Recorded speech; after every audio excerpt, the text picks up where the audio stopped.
What's going on, podcast listeners? My name is Michael Chernow. I am a restaurateur and lifestyle entrepreneur, and I am truly obsessed with living a life better than yesterday through wellness, fitness, and good vibes. I've always wondered if the drive to succeed is something we are born with, or if it's something that is made over time through grit, drive, and perseverance. I get to answer that question exactly, and the goal of this podcast is to talk with people that have absolutely crushed it in life and have inspired me to do the same. This is Born or Made.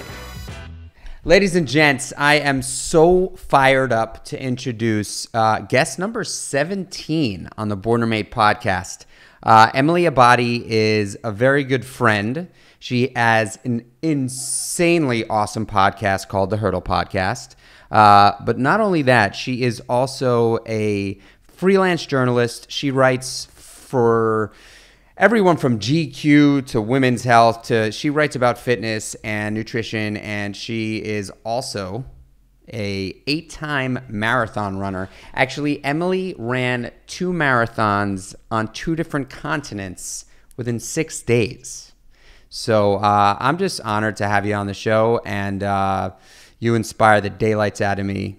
Emily Abbate, welcome. Thank you so much for having me. What an honor, that intro there, man. You know, you walk into the room and little rays of sunshine just fly all over the place. I mean, you've just been someone that from the day I met you, I was inspired, and you asked me to be on your podcast. I think it was the 4th episode on your podcast, and that's got to be like almost 2 years ago now, right? Over 2 years ago. I mean, it feels literally like a different lifetime. So much has happened since then.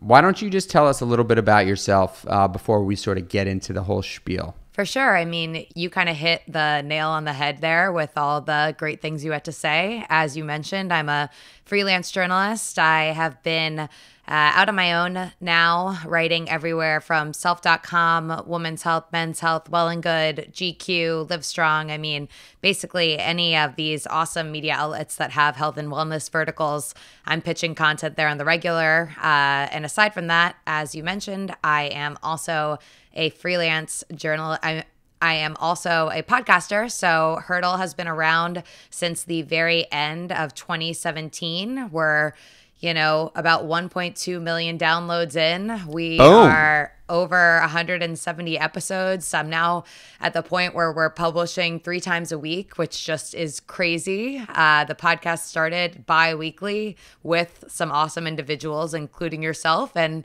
it's been a wild ride, but it's been a ride that I'm so, so grateful for and have learned so much on. Yeah, I mean, I got to say, I remember when we did that podcast, and it was actually probably one of the first podcasts I was on. I've done a bunch since, but I just remember you are an incredible host. You made me feel so comfortable when we were sitting in that little studio, and we got deep. You didn't have to do much to draw the juiciness out of me. And honestly, I listen to your podcast pretty regularly. I can't believe you had Rich Froning on. I'm like, did you check that? He's a great guy. I met him for the first time, I think it was about 2 years ago now. I had gone down to his actual home in Cookeville, Tennessee on assignment for Men's Health. And it was awesome to get to spend time with him and his family. And I went down so intimidated. I mean, if you just look at the guy, he is pure strength. And I went down certainly intimidated. And within the first hour of spending time with him, you can just tell that he is such a good-hearted, kind guy. He's a family guy. And he just really puts pride in not only, his work ethic, but of course then his family. And he really puts them first. So we were able to reconnect recently for an episode of the show. And it's crazy. I mean, the guy has sneakers named after him. So I know. I came so close to buying those sneakers right after I watched that Netflix documentary on him. I was like, all right, maybe the sneakers will help me out. Yeah, he's definitely someone that I would love to meet, and it was a great episode. So real quick, the Born or Made podcast. We are here to talk about the nature nurture topic. I love to have people on the show like you that have inspired me and many, many others to talk about this concept of whether people like you were born with an inherent ability to sort of get after it, or if you were made over time, right? Like, is it genetics or is it situational? So why don't we go back to the beginning and let's hear it. Give it to us. Well, I was born in Bridgeport, Connecticut at Bridgeport Hospital. I grew up in Trumbull, Connecticut. It's about hour, 20 minutes or so outside of New York City, where I sit right now on the Upper East Side. And my life from the get-go was good. Grew up with two very loving parents, one older brother, 4 years older than me to the day. We have the same birthday, which is always that's crazy. A fun fact, an icebreaker fun fact. But grew up in a beautiful home in Trumbull, Connecticut. And from an early age, I loved writing. And it's so funny because if you ask, little girls, little boys, what they want to do when they get older, a lot of the time it's like, I want to be a fireman or a baseball player or an actress or like something really ritzy. And I'm like, I want to write. And I felt that way from such a young age, without a doubt. Can you remember a moment we're talking young, like 5, 6, we're talking? For sure. I mean, I had journals from the age of 6 up through, I wake up every single day these days and the first thing I do is spend 10 minutes writing in a journal. So I used to have like volumes, as I would call them, of journals just stacked in the closet. And, of course, from the younger ages, they don't make much sense, but the work ethic was there for sure. Can you point to a moment where you said, this is like, I like doing this, or was it something that just literally was an expression of your soul? Like what? Like I'm curious to know like what drew you to writing. For sure, I remember in I believe it was 4th grade. Kids, they go out to recess and they play on the jungle gym and they play tag and you like have crushes on boys even though you don't really like boys yet. And my small friend group, what we did is we would literally hang out together and write in our journals. And it was a privilege for someone to allow you the opportunity to read their journal, or if you wrote something in your journal about somebody else, that was like, it was a big deal. And so I remember all the way back to 4th grade, like being at recess and we would all go out there with our journals and write in them. And I remember, the boy that I had my first crush on that I wrote about in my journal, and he had a journal too. And we talked about going to the June Fair together in our journals. And oh, man, of course, like, why would I be a normal kid that wants to skip rope or, play on the monkey bars, right? The journal days. So did you have a diary on top of a journal, or was it a journal? I think it was just the journal. The journal was the in and out of home writing escape. Gotcha. All right. So you were writing from as early as you can remember, and you can't really understand, or you don't really have any sort of explanation as to why you took to it or fell in love with it. You just did.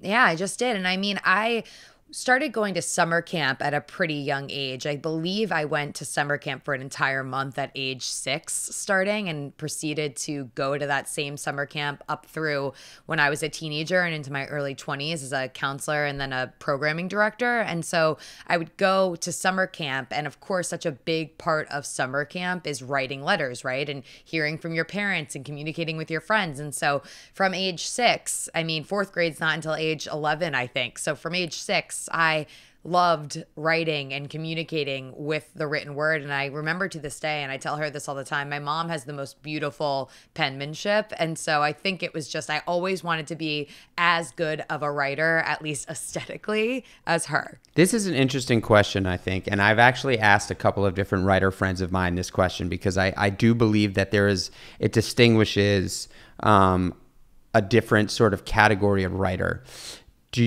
Do you enjoy writing so that other people, like, do you enjoy writing in a communicative way, or do you enjoy writing in a sort of linear way? I mean, great question. I think that for me, I really communicate well through word. And I also think that sometimes when I'm not yet prepared to have important conversations, or I do need to get something off of my chest, that I'll lean in to writing as a way to kind of digest the words before they technically, quote unquote, hit the universe. So for me, I mean, yeah.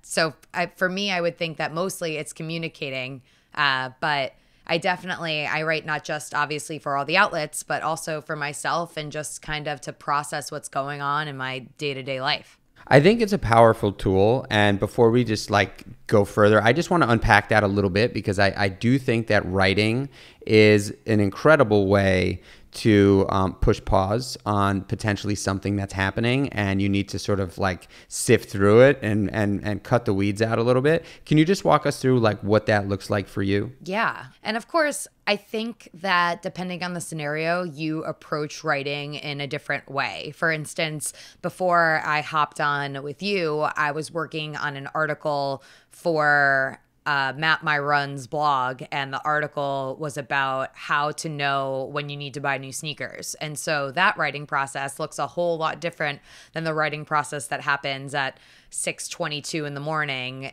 literally laying down in my bed. The writing process that happened at my desk about an hour ago is me working with experts and interviewing them, and then taking those expert interviews and arranging them in a way so that the average consumer can digest easily the information that we are trying to present to them, which I think is a skill that you certainly kind of master over time, in that I have met so many experts in so many different fields, whether it's physicians or personal trainers or, God, I mean, dating experts everywhere. And they might be, the top of the top, the best of the best. But when it comes to sometimes communicating their message or relaying their knowledge to other individuals, I mean, you can cook a mean meatball. I've done it with you. I've seen it.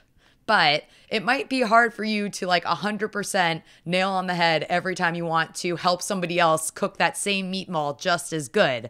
And that's because there's a fine art that comes in that communication and that relaying of information. And that's what I've had to learn over the years in my career as a journalist. When it comes to writing personally, I think it's the most therapeutic thing, just this opportunity to write without boundaries, right? To dive into whatever's going on in your head. And some days in the mornings, these journal entries are organized and I'm writing on a certain topic or perhaps a certain thought prompt that I find really intriguing. But other days, the writing in the morning could be one sentence about what happened yesterday morning at 9:32 a.m. and then one sentence about how there's a book that I want to read. And none of it really seems to align well together, but it's all stuff that just feels good to get out onto the paper. And I think that's what's so great about journaling, is just there are no rules. And a lot of the time when people say, oh, I wish that I did that, I wish that I journaled, I mean, at the end of the day, you're the only thing that's standing in your way from getting any action or doing anything, executing on anything. So you just need to stop probably being so hard on yourself about what the format of that should look like, or you perceive it should look like. So you definitely use journaling as a consistent tool for ways to just take that extra step to potentially get something off your mind, potentially remind you of something to do. It's literally a tool in your toolbox that you use and have been using for a long time. Without a doubt. And again, it can look different every single day. And I also do something that it's one of my favorite things that I do, is I write letters to people. And it doesn't necessarily need to be someone that I'm even actively engaging with in my life at this current time, but it could be just someone that's kind of at the top of my mind. Again, me processing either an interaction or thinking of something that I want to say to them, but don't know if either I'm ready to say or feel as though maybe writing it out first could help me in delivering this message later on. And so I used to write these letters in a notebook that I would take with me when I travel. And I would always write the letter on the way home from my trip. whether it was for someone I was seeing at the time in a relationship, whether it was a friend of mine, whether it was to my parents, just needing to air different things out. And I realized on week 8 of being in my apartment that I kind of missed speaking to these people that don't know that I'm speaking to them in this really special way. To date, I've only shared one of these letters. Like, I read the letter to this person. I felt like it was a progressive and good idea. Wow. But yeah, it's every different way of writing, every different way of communication, for me, they all have some sort of perk. I just think it's so interesting that human beings sort of gravitate towards different expression opportunities or different expression tools. I just think it's, like, because you could talk to somebody else who's, incredibly successful in their life, whether it's, through their career or through their family or through happiness, that would say, I never write, and so, like, I just find it to be so interesting that certain people take to different things in different ways and they find them to be super duper successful. All right. So you are you love writing and you're in 4th grade. Where are we going now? We are off to middle school, and then middle school becomes high school. And I think probably an important part to my story is that growing up, I grew up, again, this loving Italian Jewish family. I mean, for me, food and family were very intertwined, and part of loving one another was cooking together and enjoying that experience together, something I'm sure that you can relate to as well. And so growing up for me, I was always kind of working on my relationship with food. And because of that, I did a lot of, I guess, weight cycling or yo-yo dieting, so to speak. It would be like stopping into Weight Watchers meetings with my mom from a young age. And by young, I mean, I think the first time I probably went to a meeting like that was maybe at age 15 or so, when it just was me going to regular doctor's appointments or my annual checkup, and the doctor being like, maybe you should watch your diet a little bit. Or they look at those BMI charts and they have this impression that this one number is determining of entirely how healthy you are. And so from a young age, I think I really was working to understand how to have like a healthy relationship with food. And that, I'd say, is poignant because for me, when I got to high school, I really struggled with my weight. And it's interesting now when I look back on that time is that I actually try to reflect on it, and I've blacked a lot of it out, because when I think of that time and I think about how I felt about myself and my body, I mean, I was an overweight girl in high school. I felt like everyone was getting their first boyfriends and I wasn't doing that. I tried to make the JV volleyball team my sophomore year and didn't make the team because I couldn't run a mile in under 10 minutes. And so I really struggled with my weight in high school. But again, the one thing that I felt to be consistent was my love for writing. And so with time, as high school went on, I without a doubt knew that I wanted to go to college to investigate that a little bit. And so I applied to a slew of different universities, but I ended up at the University of Connecticut, where I went on to study journalism and political science. That's amazing. And you just sort of like brushed by this pretty sizable chunk of your life that I know about that was very difficult for you. And it's a big part of your story. So I just want to sort of backpedal a little bit, because I think understanding, what you do in your profession right now has a lot to do with probably, some of that stuff that happened in high school that, because I also can identify with the idea of blocking out things and moments in life, whether they're, 6 months or 6 years or 10 years, that were really difficult. And I've done a lot of work, and I'm sure you have too, on really trying to understand what that was like, and how to potentially use that adversity, which is what your podcast is about for the most part, understanding adversity and understanding how to sort of analyze it a little bit, not totally over intellectualize it, but analyze it a little bit, and then say, hey, like, I've come out of this thing and here's what I'm doing now. And probably a lot of it has to pay some sort of attribute to what you went through. So what was that like when you were in high school?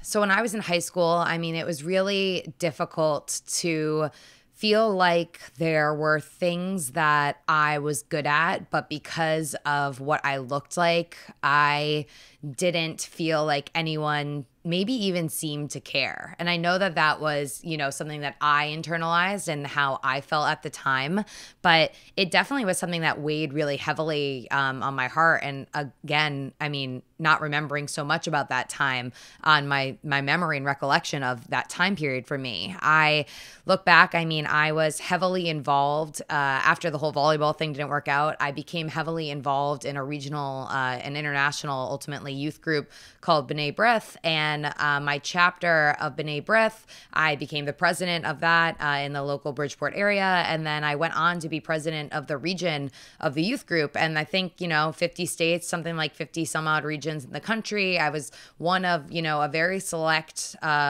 group of teens that had the privilege to literally stand at the front of a governing body of young women and lead. And it's crazy because that sounds today like exactly something that the Emily of today would do. But when I reflect on that time, again, there are so little that I remember of actually executing and the memories that I have of that time, and so selective, just because despite I remember and remember the recognition, doing great at that opportunity and having a really wonderful experience in that time, I just don't remember much about it. And so basically what happens is when I get to college, as everybody does, I do gain a little bit more weight, but it's nothing astronomical. I get to my spring semester of my freshman year in college, and I finally am studying for a final exam. And I say to myself, you know what would be a good idea right now? I should just like step on a scale, because that's like everything that you want to do when it's 7:30 p.m. at night and you're procrastinating writing a term paper and you're like, I should definitely get on a scale right now. And so I pull out this scale that's been under the bed, the bunk bed in my dorm room since I moved in, and I tap it and I get on it and I wait for that screen to populate, and waiting for that number to show up to tell me what I already knew. It probably took 3 seconds, but felt like an eternity. And so up on the scale, I see it right below me. It says 204 pounds. And it's not that I didn't know. It's just that I don't think I was ready until maybe that moment just to confront it. And so I see the 204 pounds on the scale, and I immediately do something at the time which is so counterintuitive to all of my being, which is throw on a old high school volleyball sweatshirt and some cotton leggings from Target and some old sneakers and run down the stairs from my dorm out into the open road, and I sprint as far as I can, which probably lasts, like, let's be optimistic, maybe 15 seconds, until I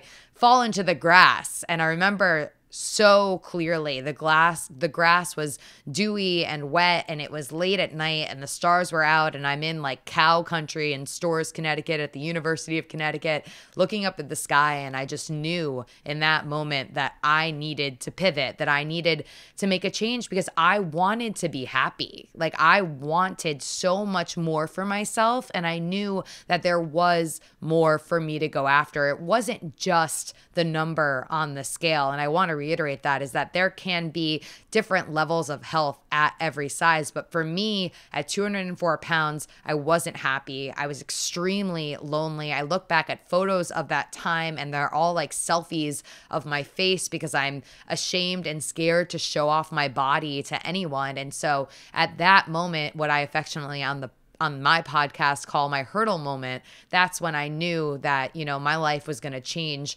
and it would change for the better. It just might not be, the easiest experience for me to undertake. Wow. That's an incredible story. I when you were explaining, like, taking the sprint, I saw it like in an actual movie, like taking the sprint, getting down in the grass, the explanation of the grass, looking up at the stars. I mean, I have a moment like that too. And I clearly remember the moment when I had to change my life, because I was addicted to, all sorts of different things. And it sounds like you had an addiction as well. And I think interestingly enough, I think like addiction is when you block it out, I feel like typically when people block things out, they are actually, it's something that they struggle with, but it's something that they want. And so it's very, very difficult to define because it's two contradictory things, right? Like you really, really struggle, but you also really, really want it. And I remember that so clearly about my issue with alcohol and drugs was that like I just wanted it so bad, but I hated it so much. And that's when I broke, and it sounds like that's when you changed your life.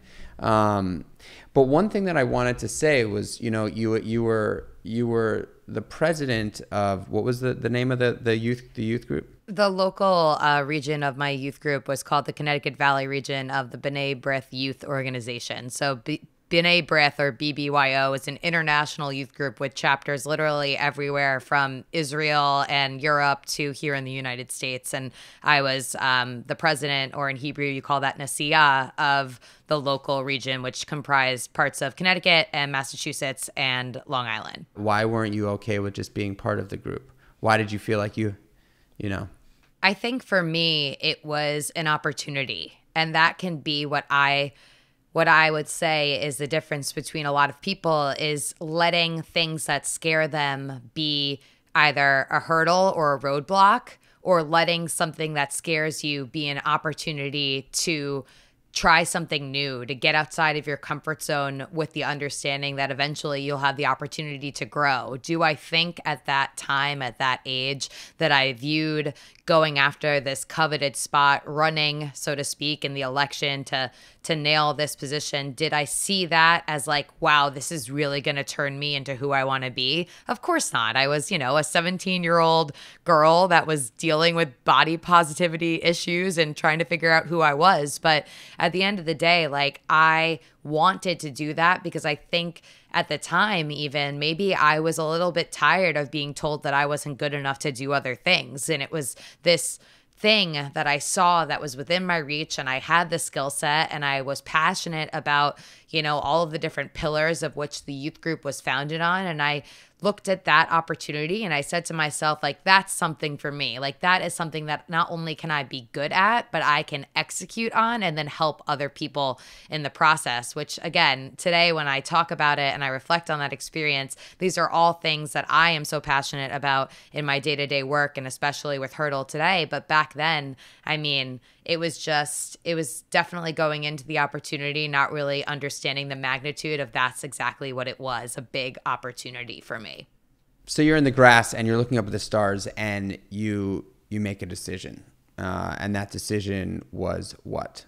Needed to make a change. And so I didn't at that time decide I am, and this is a little spoiler alert, I'm going to lose 70 pounds. That's not the decision that I made in the grass. The decision that I made in the grass was that I needed to make a change, period. And so this change for me happened in two phases. The first phase for me was learning how to eat better, and learning how to eat better looked a lot like learning to exercise portion control. I was, after all, a rising college sophomore. I did not want to sacrifice, the going out, the being with my friends. My brother at the time when I had this realization was doing his quote unquote victory lap at UConn. So I had a cool older brother that was there to like host us at all of these off-campus gatherings. And it was a great time, man. But I didn't want to sacrifice a lot of that, but I did know that I needed to make sacrifices in other aspects of my life. So again, with the portion control, this meant that I wasn't eating, UConn dairy bar, banana chocolate chip ice cream every single day with lunch and dinner. This meant that I wasn't having like hash browns for breakfast, tater tots for lunch, and french fries for dinner. It just meant that I needed to just start exercising a little bit of self-control when it came to the decisions that I was making with food. And that certainly paid off, with time. For me, that first phase was about a year and a half of just the learning how to get my eating kind of under control. And after a year and a half, I was back at that summer camp again, working as the programming director there that summer. And that's the summer that I learned to run. I won't even say that I necessarily learned to love running that summer, but I learned to run. And I reflect again on that high school volleyball experience, the one where I didn't make the team my JV year because I couldn't run a mile in under 10 minutes. And so ever since that experience, I had a questionable relationship with the idea of running up until this point at the summer camp. And so I arrived there having already lost about 35 pounds, knowing that I still was not willing to go back to where I started. Wait a sec. So you lost 35 pounds when you made the decision to just take that step in portion control. Yeah, so I think it was the portion control, learning how to eat better, exercising more, self-control. And then at the time, I was working out a little bit. So it looked like going to the on-campus gym and getting on the elliptical, or maybe walking more between my classes instead of grabbing rides with friends. It was just integrating more regular movement into my routine, but still at no point during this phase of the weight loss, I call phase 1, was I a highly active person. I was just like going to the gym and watching some sort of reality TV for 45 minutes while I was on an incline of 10 walking on the treadmill or hitting the elliptical. And so... Okay, do you remember having some sort of a mechanism to stop yourself? To just say, you know what, I don't need to do this? Because I think that is where people struggle.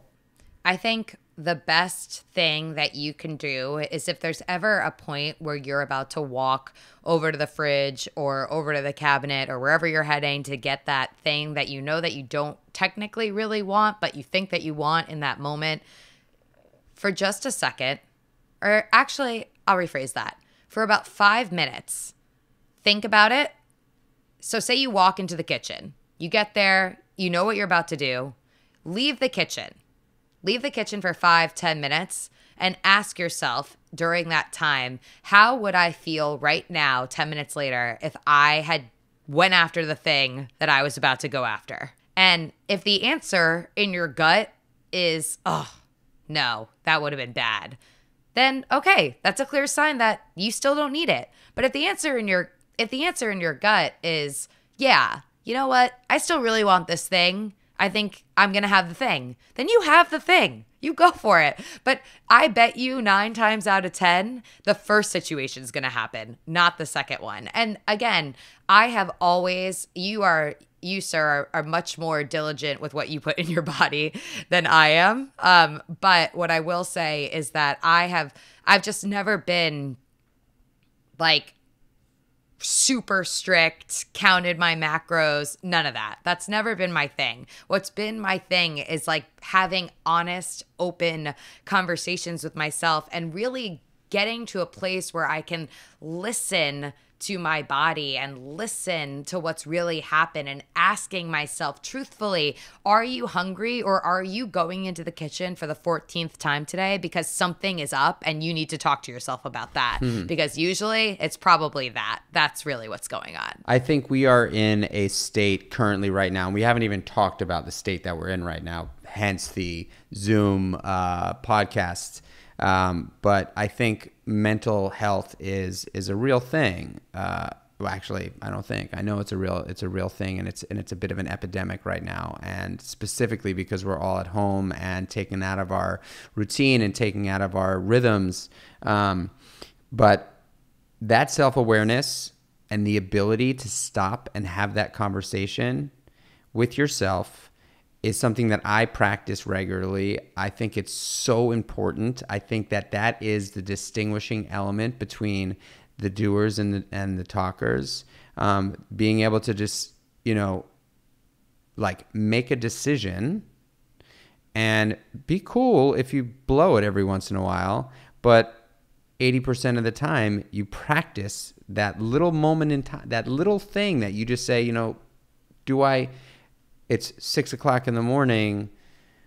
I made a decision that I was going to work out 5 days a week early before I have to sacrifice my time with my family or my time at work. You just do it. It's just like that little moment where you have that little conversation. I think that it could be 30 seconds. It could be 5 seconds. It could be 10 seconds. It could be 2 minutes or 5 minutes or 10 minutes, like you've said. But I think that is really, we are our biggest hurdles, right? Like we are the biggest roadblock. And I think understanding those moments where, again, like it's tools where you can open up your toolbox and just pull out this thing that actually works. Like it actually works. It's not like hey, I wake up, I breathe for 7 minutes, and it's really like in the moment, right there, where you can actually apply something to actually derail a poor decision that you might potentially make. Totally. And I mean, I'll be completely transparent I really struggled with some of the issues that I dealt with. I graduated from college in 2010. So I was going through a big chunk of my weight loss, 2008, 2009. I struggled with some of these same questions that I used to ask myself back during that time recently with the rise of the pandemic and being alone in my home day in and day out for the first time in forever. I mean, when I was in my teenage years, again, that was the last time that I was spending so much time alone in the house that I grew up in. I'd come home after school and I'd be there for just a couple of hours before both of my parents got home. And I, at that time, felt like I didn't have control, that I would mindlessly go to the fridge and snack and make a bag of frozen French fries for no other reason, just because, aside from the fact that I was either bored or looking to distract myself from maybe handling some of the emotions that I was dealing with inside. And so recently, I would say 6 weeks ago now, I noticed that I was really struggling with some of those same issues. And I counted one day by ticking it off on a Post-it note that I had walked into my kitchen 14 times. 14 throughout the day. I have a 550 square foot apartment on the Upper East Side. Like, there's not that far to go. But still, I had kind of one of these hurdle moments, so to speak, where I was like, let's get back to this. Obviously, you feel out of control, and that is why you're walking into the kitchen. You don't know what's going on. We don't have an end in sight. You're looking to find some sort of quote unquote balance. But what's really happening by you walking into the kitchen 14 times during the day is you're not achieving balance at all. You're actually getting to a point where it's disruptive. It is making you unhappy. And the things that you are putting into your body are no longer nourishment. It's just a distraction again. So I had this hurdle moment. And since having that conversation with myself, I can without a doubt say that I'm in such a better place now. And that involved, again, going back to the things that I lean into whenever I'm struggling with anything: the journaling, the honest conversation, the being upfront with myself, and really recognizing a pattern and being okay to get vulnerable with myself. Because again, if you aren't willing to admit what's going on in any situation, then nothing can change. So the first step is admitting and coming clean with what's going on in the scenario. And then the next step is then you have the opportunity to start taking action. Are you as healthy with your communication with yourself, with others? Yeah.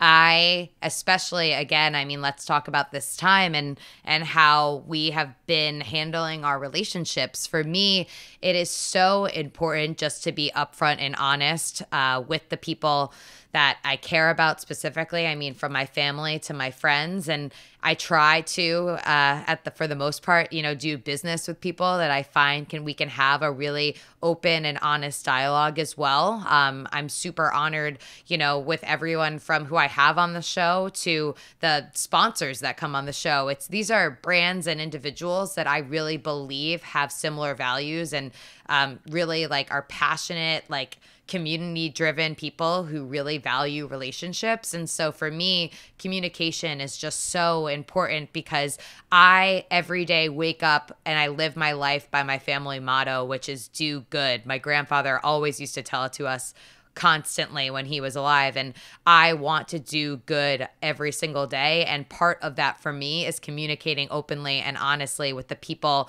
that I care about and the people that I work with. And so, I mean, at least to say I try.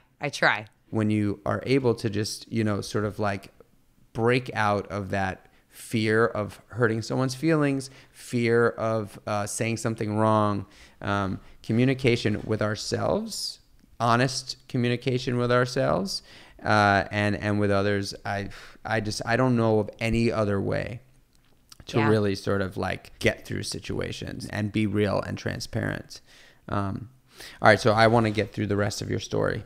I also just want to say one thing. So you lost 70 pounds. That in itself, right? Forgetting about your accolades in writing and your podcast and all the other things that you've done, that in itself could very well be one of the most difficult things for anyone to do. The amount of commitment, dedication, and just focus that one needs to do that is really intense. And so I appreciate you opening up about that, because I think it's probably one of your greatest accomplishments, honestly. Yeah. And I think the thing about weight loss is, of course, the actual act of weight loss is extremely taxing, both emotionally and physically, but keeping off weight loss when you're in a healthy place at the end of it and you want to keep living this life and not go back to where you came from, that I believe is the true testament to if you have gone about it in a way that is positive and healthy. So I'll lead you into how I feel about that today. I mean, what I was saying about working at the summer camp was that was the summer that I learned to enjoy and then ultimately love running. And back to that JV volleyball mishap where I didn't make the team, I knew that summer, if I wanted to keep losing weight, I was down about 35 pounds at the time.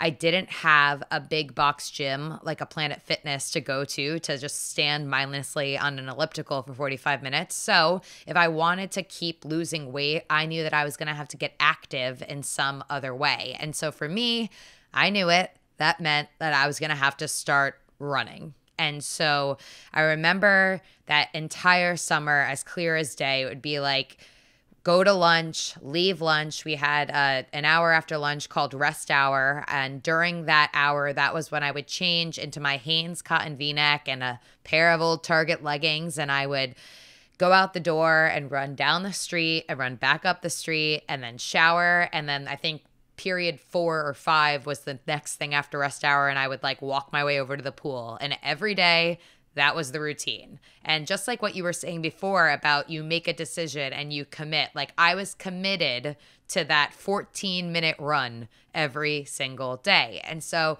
come the end of the summer, I'd probably lost another, in 2 months' time, maybe 15, 20 pounds. And I remember putting on this pair of Gap jeans that I had purchased at the Gap outlet 10 minutes from the summer camp. Can I just point one other thing out? Yeah. You said you remember the brands of your V-neck t-shirt, your Target leggings, your Gap jeans. That's a writer. There's no doubt about it. The description's awesome. I love it. And so I had bought these Gap jeans that were 2 or 3 sizes too small at the beginning of the summer. And I remember wearing them to dinner on the final night. And the next day I measured the distance that I was running every day in my blue Jetta. And I went to measure it because I was just curious. I was pretty positive it was a mile.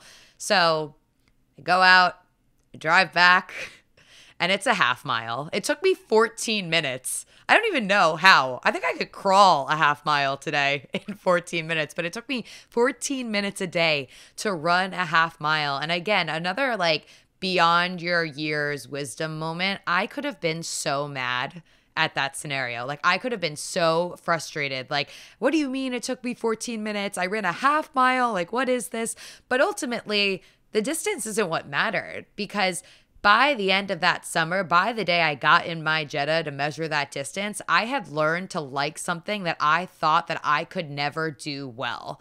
And my definition of well at that time wasn't, okay, I can run a mile. My definition of well was, I can do this, period. That's it. I can do it and I can like it. And so from that point forward, that summer of running that half mile, it just was the building block. It was the foundation, right? Because eventually that half mile would become a 5K race. And then that 5K race would become the first time that I decided to sign up for a half marathon, and I was scared shitless to do it. And then I would run that half marathon, and almost like I ran my first half marathon years later. I believe it was in maybe 2009. And I ran my first half marathon in 2 hours and 52 minutes. And my fastest marathon to date is 3 hours and 28 minutes. So if you think about that and how much can change, and again, we're talking about a big span of time here, but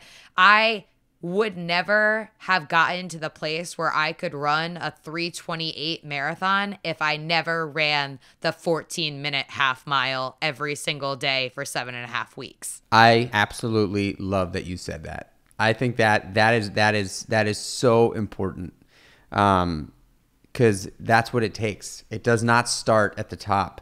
But I do want to point something out. You joined that youth group and you became the president. You decided that you wanted to sort of pivot your life and lose some weight, and you lost an enormous amount of weight. You sort of kind of dipped into this running thing and had some sort of inkling of excitement and enjoyment around it. And now you are an 8-time marathon runner. So like there's something there that you have that I would argue to say you probably don't know how to explain, that you can't just do something well. You have to do something as good as anybody could ever imagine, right? Like you have to, and I'm the same way. And I think a lot of people that I have on this show are actually, right? Like you cannot just make a decision to do something and be cool. Like it's just never, it's a never ending thing. Like I remember when you had me on your podcast and you were like, I'm going to do this podcast. And now the New York Times is talking about your podcast. You know what I mean? And you're at 110 episodes or something like that. And you've had unbelievable guests. You're a special person. And I think you've gone through, you have a really great story, and it's inspiring to hear. And I think you most likely will have helped a bunch of people who have listened to this. Because I mean, your writing stuff is obviously something that is also important. I mean, you made one of my dreams come true. You called me up one day and you said, "Hey, how would you feel about being in Men's Health?" And I was like, "Dream."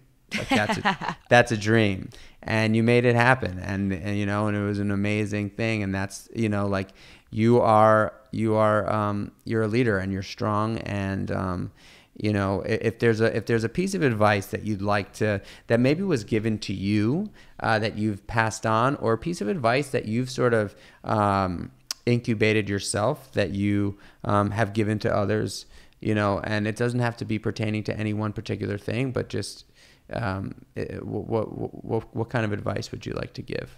I think I always go back to this idea, is that all it takes is all you've got, right? So if you make a decision and you commit to something, then you owe it to yourself to go for it. I was having a conversation earlier today with a friend who asked me if I thought that he should give a 20-minute speech or a 20-minute talk to a group of people about a certain topic. And I said, I actually think that you would be great for that. I would learn a lot from you if you did that. And then by doing that experience, you could probably outline some sort of e-course that you could then sell and replicate and, make money off of. And he said, well, I don't really want to make the e-course. And that's what separates me and probably you and many of the people listening to this from, the other, is that for me, I am just a balls in. Once I commit, let's do it. I'm game. How can I show up for you? I want to be your cheerleader. Let me be your hype man. I'm there. Let's do it. But not everyone feels that way. And that's cool. There are going to be different people in this world. And I respect you and your process, just like I hope that people respect me and my process. But I think all it takes is all you've got mentality is what enables me to wake up every single day and be passionate about what it is that I do. I would not be able to just be skirting by. Skirting by and status quo is not my MO. My MO is to show up wholeheartedly and just give it all I've got. And so I encourage everyone, whether they're a hurdler, as I like to call my audience, or anyone else, just to find the things in your life that you are passionate about, the things that make you giddy and they make you smile and they make you excited to live your life, and do as much of that as you possibly can. And if you're lucky enough, you'll be able not just to live your life enjoying it, but then to make them your life's work, to bring your passions into your life's work and give your life's work all that you have. Boom. All it takes is all you've got. I might have to get that tattooed on my chest. You are welcome. That is so good. I love Emily Abbate, that is so good. All it takes is all you got, and I don't think that there's anything that could be any more true. I think, my gosh, it's if you're not leaving it out there, you weren't there, and I know that's true for me. I mean, I think we're both a little extreme, but man, I can't thank you enough for joining me today, and I've got to ask you the question. Do you think you are born or made? I know you think I'm born.